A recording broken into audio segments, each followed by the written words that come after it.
There's a question no one asks you in school, in college, or at home, yet it can completely change the quality of your life.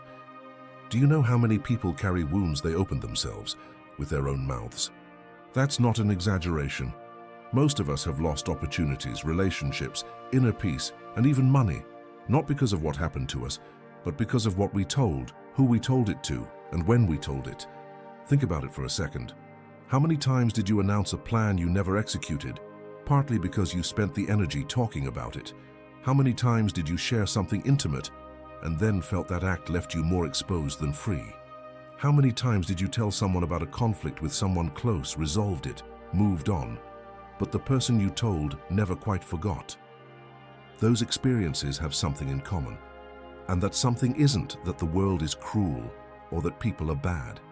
It's something much simpler and much harder to see, that the mouth, when used without a filter, is one of the fastest ways to lose power over your own life. And the strangest part is this: most of the time we don't do it with bad intentions. We do it because we feel that urgency, that almost physical impulse to share, because we were taught that talking is processing, that telling someone is liberation, that total honesty is a virtue. And there's some truth to that. But no one taught us the other side of that coin, that not everyone who listens to you listens to help you. There are people who collect your words like ammunition, and there are others who simply don't have the emotional maturity to hold what you give them, and without meaning to, without malice, they distort it, share it, or use it at the most unexpected moment. Today we're going to talk about the 9 things you should never tell anyone. Not because you should live in total secrecy, nor because the world is a dangerous place full of enemies, but because learning to protect certain parts of yourself is one of the highest forms of emotional intelligence that exists. These aren't new ideas. They're principles the Stoics practiced for centuries, that philosophers like Marcus Aurelius, Epictetus, and Seneca articulated with brutal clarity, and that modern psychology today confirms one by one with real research. And what's interesting is that none of these principles ask you to be a different person. They only ask you to be more deliberate about something you already do every day, choosing what you say. Because silence properly understood is not evasion, it's not cowardice, it's not coldness. Silence is presence. It's the discipline of someone who understands that energy is limited, that words carry weight, and that not everything you think needs to find its way out. What you're about to hear in the next few minutes won't ask you to become cold or distrustful or to close yourself off from the world. It will ask something far more subtle and far more powerful, that you begin to choose more consciously what leaves your mouth when and toward whom. Before we start, I want to ask you something small. Write in the comments below, "I control my silence." If you make it to the end of the video, you'll understand exactly why that phrase is more powerful than it seems. Let's go. 1. Your big goals and plans for the future. Imagine you're cooking the most important dish of your life. You have the perfect ingredients, the exact temperature, the recipe clear in your head. Everything is taking shape. And right at that moment, instead of letting the process finish, you open the window and let any wind blow in. That's exactly what you do when you announce your goals too soon. Now I know what you're thinking, because we've all heard the opposite, that talking about your goals makes you accountable, that telling someone creates commitment, that declaring it to the universe activates something. And there's some truth to that, in certain contexts with certain people, but what no one tells you is what your brain does the moment you verbalize a goal. Psychologists documented this decades ago. When you announce a goal, your reward system releases dopamine exactly as if you had already achieved it. I'm not exaggerating. Your brain, in purely neurochemical terms, does not distinguish between having accomplished something and having told someone you're going to accomplish it. You get the emotional rush of success without having taken a single step. Researchers call this symbolic substitution, and its practical effect is devastating. When the real moment comes to get to work, you no longer feel that fire. You spent it in the conversation. But there's something more, something that goes beyond neuroscience. When you share your plans, you don't just consume your own energy. You also expose yourself to something equally destructive, other people's fears dressed up as genuine concern. Think about it carefully. The people around you, even those who truly love you, hear your plans through the filter of their own experiences, their own failures, their own limits. And when they process your idea through that filter, what they give back to you isn't an objective analysis of your situation. It's a projection of their fears onto your path. Are you sure about that? The market is really tough right now. I tried that once and it didn't work. What if it doesn't go well? Do you have a plan B? Phrases that sound like care but act like tiny needles on a balloon that hasn't finished inflating. And the most dangerous thing isn't the phrase itself. The most dangerous thing is that you, without realizing it, absorb it. It settles into some corner of your mind as a doubt that didn't exist before. And suddenly you're spending mental energy defending yourself against a fear that wasn't even yours. Marcus Aurelius governed the most powerful Roman Empire in history for nearly 2 decades. He faced wars, plagues, betrayals, and palace conspiracies. And he never announced his moves before making them. His personal diary, the Meditations, was exactly that. A diary. It was never written to be published, never shared with anyone while he lived.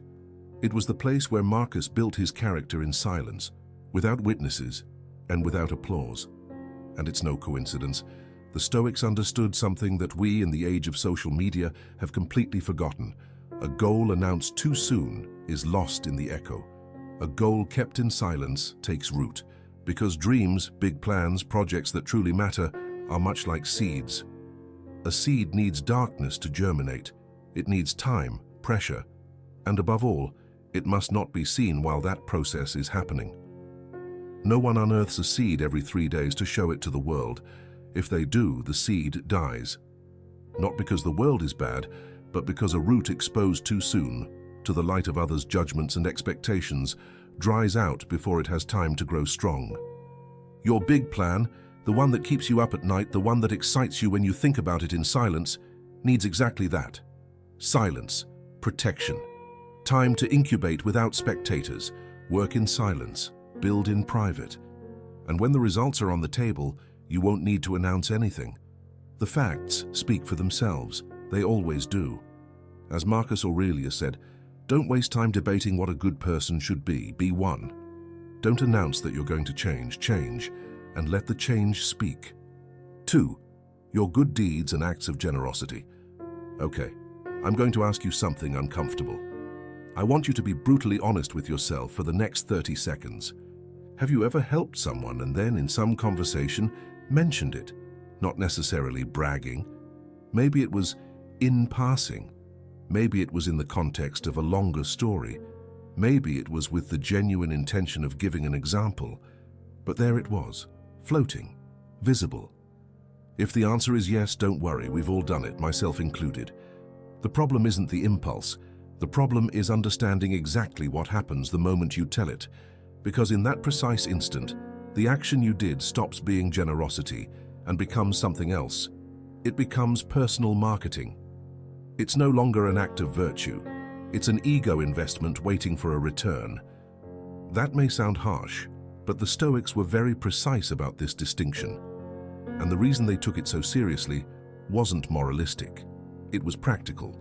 Because when you begin doing good while seeking to be seen doing it, you begin to need that visibility to keep doing it. Generosity becomes conditional. And conditional generosity isn't generosity. It's business. Marcus Aurelius explained it with an image that has stayed with me forever. He said the sun doesn't wait for applause for rising every morning, that the river doesn't ask for recognition for quenching the thirst of those who drink from it, that the bee doesn't demand gratitude for its honey, they simply fulfill their nature, and that, exactly that, is what a human being who aspires to live well should do, act in accordance with their nature, which is that of a rational and social being capable of doing good, without needing anyone to certify it.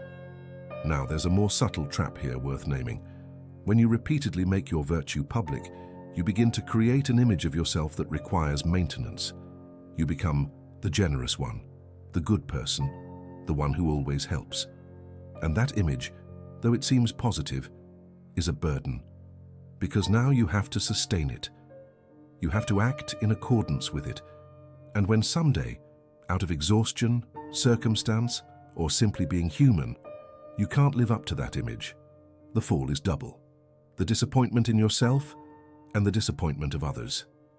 The silence of your good deeds frees you from that trap. You have no image to maintain, no expectations to manage, just the act itself, clean, yours, whole. And here comes something very few people mention.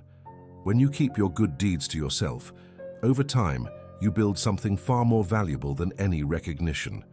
You build character. Those moments only you know about, those acts only your conscience can witness, become a kind of internal capital that no one can take from you, that time doesn't erode, and that doesn't depend on anyone else remembering or valuing it. Others' approval is like the wind. Today it blows, tomorrow it disappears. But the serenity that comes from knowing you acted well, even when no one was watching, is a foundation that withstands any storm. Virtue doesn't need noise to be real. It shines with its own light, and that light is most intense when you protect it in silence. 3. Your inner struggles and emotional weaknesses. I want to be very careful with this point because there's a confusion that causes a lot of harm, and I need to clarify it from the start. What I'm about to say is not don't feel, it's not never share anything that's going on inside you. It's not an invitation to emotional repression or isolation. Quite the opposite. What I'm about to say is this: there is an enormous difference between healthy vulnerability and indiscriminate vulnerability. One heals you. The other leaves you exposed in a way that is very difficult to recover from. We all have days when something inside us breaks, days of total exhaustion, of deep doubts that won't go away, of genuine fear that things won't work out, that we're not enough, that the effort isn't worth it. It's an absolutely natural part of being human. It's not weakness, it's evidence that you're real, that you feel, that you care about what you do with your life. The problem isn't feeling it. The problem is handing it to the wrong person, because not every ear is a refuge. This is a truth we learn almost always in the most painful way. When the damage is already done, there are people who listen to understand. But there are many others, the majority of them with no malicious intent, who listen to interpret, to compare, to store. And when they store it, they don't always store it well. Think about this.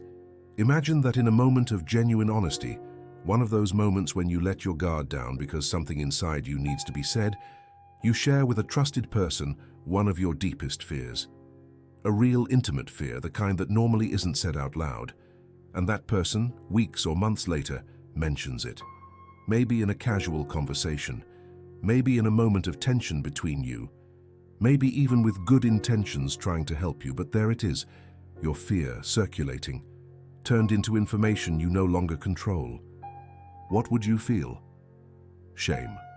Betrayal. That specific and very particular feeling of having opened a door at the wrong moment to the wrong person. And the most destructive thing isn't the act itself. The most destructive thing is what happens after. You stop opening up. Not just with that person, but with everyone. Because the fear that it will happen again installs in you a generalized distrust that closes doors that should be open. One betrayal of your vulnerability doesn't just damage that relationship. It affects your ability to connect genuinely with anyone. True emotional maturity doesn't consist of telling everything. It consists of knowing who to tell. And that distinction changes everything. The Stoics were not beings without emotions. That's one of the greatest misunderstandings about this philosophy, and I need to make it clear. Marcus Aurelius wept. In his meditations, there are passages of genuine pain, of doubt, of exhaustion. Seneca openly acknowledged his anxiety in his letters. Epictetus spoke with brutal honesty about human suffering. They were not stone robots. They were deeply self-aware human beings, profoundly conscious of their emotions. But they also practiced what they called the inner reserve, the art of processing inward first, before deciding what, when, and to whom to externalize. Not as repression, as intelligent discrimination, as the recognition that not all emotions need an audience to be processed, and that many are processed better in quiet than in the noise of conversation. Choosing with whom to open up emotionally is not a luxury for complicated people, nor a sign that you have problems with closeness. It's a basic human need that requires discernment. A trusted therapist a mentor who has proven through actions that they can hold others' vulnerability, a friend who has kept what you confided and never used it against you. Those people exist, and when you find them, they deserve your full vulnerability. The others? Not necessarily, and you don't have to explain why. Your inner world is a temple. It doesn't open to just any voice. It doesn't surrender to just any curiosity. Temples are protected with silence, opened with awareness, and sustained with wisdom. And you deserve a temple that no one can defile without your deciding so. 4. Your financial situation. This is the one that surprises people most when they hear it. And I understand why, because we live in a culture that talks about money constantly, but rarely does so intelligently. Talking about your money, whether to complain about what you lack or to show off what you have, almost never ends well. And that's not an opinion. It's an observation about how human psychology works. Let me lay out 2 scenarios because both are equally revealing. Scenario 1. You're going through a financially difficult time, real, concrete, with pressure, and you tell someone, maybe looking for relief, maybe looking for advice. That person, even if they love you, begins to process you differently. Not always consciously, but the perception changes. Pity can appear, which, though it seems like empathy, carries a hidden poison. It doesn't lift you up, it keeps you down. Distance can appear because money makes people uncomfortable even when it's not theirs. And something more subtle can appear, a sense of superiority that person would never admit to having, but that filters how they treat you, what they offer you, how they speak to you. And the hardest part of all, once someone has you in that mental frame, the frame of the one who's struggling, getting out of it is extraordinarily difficult. Even when your situation improves, even when you're perfectly fine again, in that person's mind you'll still be, on some level, the one who was going through a tough time. Labels stick, and they're very resistant. Scenario 2. Your situation improves. You start advancing, earning more, building something that feels real, and you share it, excited, because it's natural to want to celebrate progress. The problem is that most people around you don't see what you see. They don't see the hours you didn't sleep, the uncertainty you carried, the times you wanted to quit and didn't. They only see the result. And that result, in many minds, activates something that's hard to admit but very real. Comparison, envy, frustration. Not always hostile, not always conscious, but it's there. And with it come the phrases, "You got there so fast." "Everything always comes easy to you. You're just lucky." Comments that seem innocent but function as small discharges of someone else's pressure onto your internal energy. They put you on the defensive. They make you feel you have to justify what you achieved. And without noticing, you open the door to a dynamic that robs you of balance. Seneca, who was one of the wealthiest men in Rome, and at the same time one of its greatest philosophers, understood this with a clarity that remains relevant 2,000 years later. Money is a slave to the wise and a master to the fool. When you let your financial situation become a public topic of conversation, money begins to define how people see you, how they treat you, and how you feel about yourself. It becomes your master. The wise person, on the other hand, sees money for exactly what it is: a tool, useful, necessary, but never the center of your identity or your conversations. Financial silence is not shame. It's not arrogance, it's strategy. Your situation may be difficult today and excellent tomorrow, but if you've already been labeled a certain way, erasing that label takes far more effort than you imagine. Your money is like that seed we talked about earlier. If you leave it exposed on the ground, the wind sweeps it away, birds carry it off, people step on it without meaning to. But if you bury it well, in silence, only you know where it is, there it takes root, grows strong and grows. And when it sprouts, no one can uproot it. Consult with those who know. Seek financial advice from experts, from people who have navigated what you're navigating, but don't lay bare your economic life before everyone. The conversation about your money has a place. That place is not just any conversation. 5. Secrets that someone entrusted to you. Let's be very direct here, because this point has consequences that go far beyond what most people imagine. When someone tells you something personal, something intimate, something that hurts or embarrasses them, or that they simply keep as part of their most private world, they're not giving you information. They're handing you a part of themselves they would never have given to just anyone. And with that gesture, they're saying, without words, I trust you. You, of all the people they could have chosen, are the one who deserves to know this. That is an act of honor. And breaking it, even involuntarily, even just a small detail, even without mentioning the name, has real consequences. Because even if you don't say the name, the story belongs to someone. And when that person, by some path, hears their own story circulating, something breaks that is very difficult to repair. Not just the relationship between the two of you, your reputation as a trustworthy person, which is one of the most valuable assets you can build over a lifetime, gets damaged. Let me paint you the full picture. Imagine that tomorrow you share with someone something you would never tell anyone else. Your deepest fear, your most painful mistake, your most guarded secret. You do it because you trust them, because in that moment you feel that space is safe. And 2 weeks later you discover that information is circulating, that someone else knows it, that it was told, maybe with good intentions, maybe in passing, but it was told. What would you feel? Shame, anger, a betrayal at the exact moment you were most exposed. That is exactly what someone causes when they reveal others' secrets. And I didn't mean to doesn't repair the damage. There's something else worth naming. Many times others' secrets aren't shared out of malice. They're shared because people confuse gossip with connection. Because sharing someone's private information generates in the conversation an artificial intimacy, a we're the ones who know this. But that intimacy is false.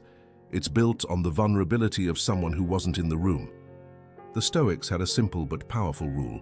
I don't carry stories that don't belong to me, not as a favor to others, but as an act of respect toward oneself. Because the kind of person who keeps others' secrets is the kind of person others open up to, trust, and seek out. And that access, that trust, that presence in the inner lives of the people who matter to you is worth infinitely more than any conversation fueled by information that wasn't yours to share. Trustworthiness is an invisible armor worn for a lifetime. Once damaged, it can be repaired, yes, with time and with actions, but it never quite recovers its original shine. And you don't want to carry that. What comes out of your mouth doesn't just describe you, it builds you. Choose to build yourself as someone with whom things stay. 6. The conflicts in your romantic relationship. I want you to imagine a very specific scenario because nearly all of us have lived it. It's 9 o'clock at night. You just had a serious argument with your partner, one of those that hurts, that leaves the air heavy in the room. It still stings. You're still processing, and your best friend texts you on WhatsApp asking how your day went. And you tell them everything, with details, with emotion, with the exact weight of the moment. Your friend listens, supports you, takes your side, because that's what good friends do when you're hurting. The next day, you and your partner talk. You truly listen to each other. You apologize. You find the point of understanding. Everything goes back to its place. For you, the chapter is completely closed. But for your friend, that chapter didn't close, because they only heard one version, at the worst moment, with all the emotional weight of the instant, without context, without nuance, without the full story. And now they have an image of your partner formed in that dark moment. You forgave. They haven't necessarily. You forgot the details. They remember them. And the next time the three of you are together, there will be something different in how they look at your partner. A slight distance, a reserve that wasn't there before, and you, even if you don't notice it in the moment, will have contributed to that. Intimate relationships are extraordinarily delicate ecosystems. They have their own climate, their own logic, their own language, and that ecosystem is altered when the energy of an outsider enters uninvited. Because when you tell an external person about a relationship conflict, you're not just venting, you're inviting a spectator into a theater where the worst version of a moment belonging to two people is being performed. That spectator forms opinions, stores them, and those opinions don't disappear when the play ends. What happens inside a relationship must heal inside that relationship. The solution to relationship problems doesn't live in your friend's perspective. It lives in the conversation you have with your partner. in the space where both of you are honest, vulnerable, and willing to understand each other. Now, there are genuine exceptions, a couples therapist working with both of you, a mature mentor who knows you both and can offer perspective with respect, someone who, through their experience and character, can help you see the conflict more clearly without taking sides. Those people exist, but they're exceptions chosen with care, not the weekend friend group. What you love deserves to be protected. Love doesn't grow through what is told outside. It deepens when it is cared for inside. Talk with your partner, not about your partner. 7. Your next strategic move at this point is different from talking about your goals in general terms, and I want you to notice the distinction, because it matters. Talking about your long-term goals we already covered. It's the problem of announcing the destination before you leave. But there's something more immediate and more specific that is equally dangerous. Talking about the concrete decision you're about to make, the change you're considering this week, the strategic move you almost have ready to execute. Because there's a window of time between when you decide something and when you execute it that is extraordinarily fragile. In that window, a single poorly chosen conversation can set back weeks of mental clarity. Why? Because important decisions before being executed exist only as ideas, and ideas, unlike facts, are editable. They can be questioned, reframed, ridiculed, or improved by anyone with an opinion. And the problem isn't that people are malicious. The problem is that they process your decision through their own mental map, with their own fears, their own experiences, their own history. And in that process, what was yours and clear becomes disputed and confused. Let me give you a very concrete example. Imagine you've spent weeks analyzing the possibility of making an important change. It could be in work, business, city, or strategy. You've weighed the pros and cons. You've slept on the idea. You've arrived at a conclusion that feels aligned, solid, yours. That clarity has a weight, a specific texture you recognize when you have it. And then in a casual conversation you mention it, and the other person, with the best intentions in the world, says, "But have you thought about the risk of X?" Or, "What if Y happens?" Or simply, "If I were you, I'd wait a little longer." 5 minutes of conversation, and that clarity you had begins to cloud, not because the person was right, not because your analysis was wrong, but because you absorbed their uncertainty at the exact moment your decision didn't yet have the solidity of facts to resist it. That's enough to destabilize weeks of internal work. And the worst part is that when this process happens, we often don't even identify it for what it is. We think we're thinking it through better, that we're being more cautious, that we're listening to different perspectives.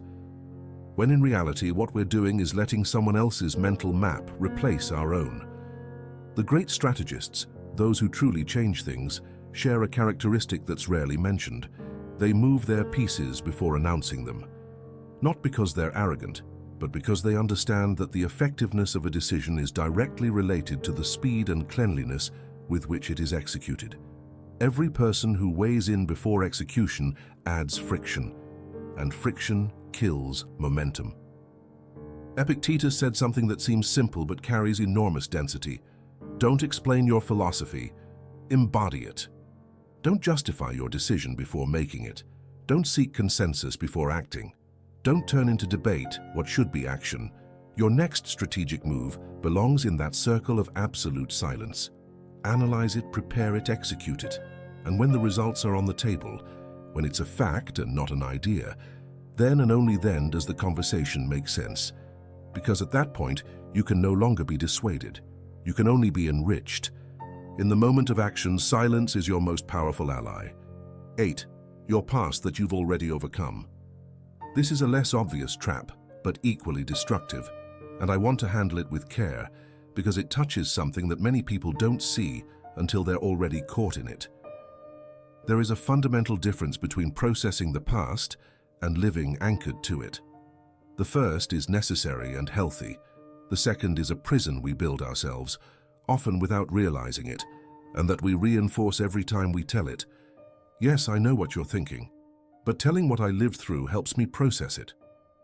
And in the right context, with the right person or a professional, that is absolutely true. The problem isn't telling. The problem is the habit of telling it repeatedly, of returning to it in every conversation, of using it as the main frame through which you interpret who you are. Because every time you narrate a story of pain, loss, failure, or injustice, you're not simply remembering, you're reconstructing. And the neuroscience here is fascinating. Memories are not fixed files you access like opening a folder on your computer. They are dynamic reconstructions. Every time you remember something, you're slightly rewriting it. And the emotional tone with which you narrate it, the role of victim, survivor, or learner you assign yourself in the story, that tone gets embedded in the next version of the memory. Which means that if you repeatedly narrate your past with pain, with resentment, from the perspective of what was done to you or what you lost, you are literally anchoring yourself to that version of events. Not just in the mind of the listener, in your own, and there's something more. Every time you define your main story by what you suffered, you give that suffering a power over your present that it no longer deserves.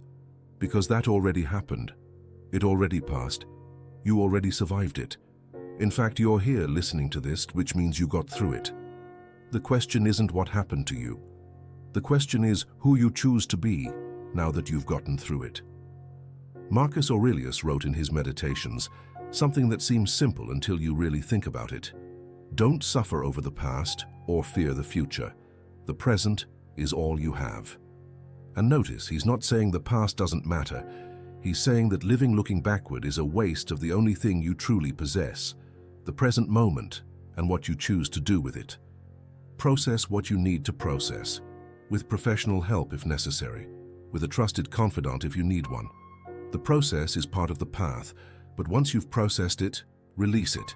Don't make it your main story. Don't let what happened to you become what you are. You are far more than what you survived, and the world needs to see what you built after. 9 plans that still depend on others, and we arrive at the last one, the most unexpected, the one fewest people mention, and the one that, in my experience, generates the most invisible headaches. Don't talk about plans that depend on the action or decision of another person, not until that person has confirmed, acted, closed the deal, signed, said yes in an unequivocal way. Why? Because when you share something that isn't yet in your hands, you're creating expectations around something you don't control. And if it then doesn't happen, you don't just have to manage the internal disappointment, which already carries a real emotional cost. You also have to manage the perception of everyone who listened. Imagine someone offers you an important opportunity. It could be a job, an investment, a collaboration, a project, something that feels big and real. And you, understandably excited, tell 5 people. You describe it, paint the picture, get enthusiastic sharing it. 2 weeks later, the opportunity falls through, not because of anything you did wrong, simply because the person on the other side changed their plans, circumstances changed, or the timing didn't work out. These things happen constantly in real life. Now, what do you have to manage? First, your own disappointment, which is legitimate and deserves space. Second, and this is what people underestimate, conversations with all the people who heard you. The questions. Whatever happened with that thing you told me about? I thought you were going to. Weren't they going to? Each of those questions reactivates the disappointment, forces you to explain something you may not fully understand yourself. And on some level, even though it shouldn't be this way, it generates the feeling of having failed in front of an audience that you yourself convened. The Stoics had a principle that was absolutely central to all their philosophy. Always distinguish between what is under your control and what is not. It's the heart of Epictetus, the heart of Marcus Aurelius, the heart of Seneca. And applied to this point, the rule is elegant in its simplicity. Don't speak publicly about what you don't yet control. Talk about results when they are facts. Talk about opportunities when they are already yours. Talk about plans when they depend solely on you. This discipline protects you in 2 ways at once. It spares you the emotional drain of managing others' expectations when something doesn't work out. And it forces you to wait for real confirmation before getting too excited, which is also a protection for yourself, so you don't build emotional castles on promises that aren't yet solid. Silence about the uncertain is not pessimism, it's not distrust, It's not negativity, it's practical wisdom applied to the only thing you truly control, what comes out of your mouth. 9 things, 9 ways in which, without meaning to, without bad intentions, often with the genuine impulse to connect, to share, to be honest, we hand power over our lives to hands that don't always know what to do with it. And before closing, I want you to take something away that I think is fundamental, because it's easy to hear these 9 things and draw the wrong conclusion. This is not an invitation to isolation. It's not a call to distrust or emotional coldness. We're not talking about building walls between you and the world. We're talking about something far more nuanced and far more powerful, learning to choose with real and deliberate awareness what you share, when you share it, and with whom. Because the key to all of this isn't silence in itself, it's intelligent discrimination, knowing how to distinguish between what deserves to be said and what deserves to be kept, between the person who can hold what you give them and the one who, without meaning to, will distort it, between the moment when speaking strengthens you and the moment when speaking drains you. That capacity for discernment is exactly what the Stoics called practical wisdom, not theory, not abstract philosophy. Wisdom applied to the day-to-day, to the moment when you open or close your mouth, to the instant when you decide who you open the door of your inner world to. And here comes something I think is worth naming directly, because it's the core of everything we've talked about today. We live in a culture that confuses openness with depth, that believes the more you share about yourself, the more authentic you are, that whoever exposes themselves most is the most courageous. That unfiltered vulnerability is the highest form of human connection, and there's something true in that. But there's also something that narrative ignores completely. That true depth doesn't come from how much you say, but from how well you choose. The deepest relationships that exist aren't the loudest ones, they're the most selective. They're those conversations where what is said carries weight, because it is rare and chosen. Where silence also communicates. Where you trust not because you share everything, but because the other person has proven they deserve what you share. The Stoics had an idea I find among the most beautiful that ancient philosophy produced, the inner citadel. The concept that within every human being there exists a space that no one can invade if you don't open the door. A place where your clarity, your character, your direction, your peace reside, and the only key to that door is you. Every time you talk too much, you leave that door ajar. Every time you choose strategic silence, you reinforce it. Not as an act of control or fear, but as an act of deep respect toward what you carry inside. Epictetus said it in a way I never forget. A wise mind is like a solid wall. It lets in the light, but doesn't let the wind sweep away what's within. That is exactly what these 9 practices build. Not a wall of isolation, an intelligent wall of protection that lets in the light and blocks the wind. And notice something very revealing. Truly self-assured people, those who project that kind of serenity that everyone recognizes even if they can't quite name it, don't feel the urgency to tell everything. They don't need the world to validate their plans in order to keep executing them. They don't need anyone to confirm their emotions are legitimate in order to feel them. They don't require an audience to act in accordance with their values. They live with a quality of presence that comes from exactly this well-managed silence, from knowing that what they carry inside doesn't need external approval to be real and to be enough. That is what we are building here. Not distance, integrity, not coldness, solidity, not secrecy, intelligent protection of what matters most. Epictetus, who was born a slave and became one of the most influential thinkers in all of Western history, summarized all of this with a phrase that carries more density than it first appears. We have 2 ears and 1 mouth so that we may listen twice as much as we speak. Listen more, speak less, but when you speak, make it worth it. Make it deliberate, make it chosen, make it completely yours. Before closing, I want to ask you a question, and I'd like you to answer it honestly in the comments. Which of these 9 things did you find hardest to apply in your own life?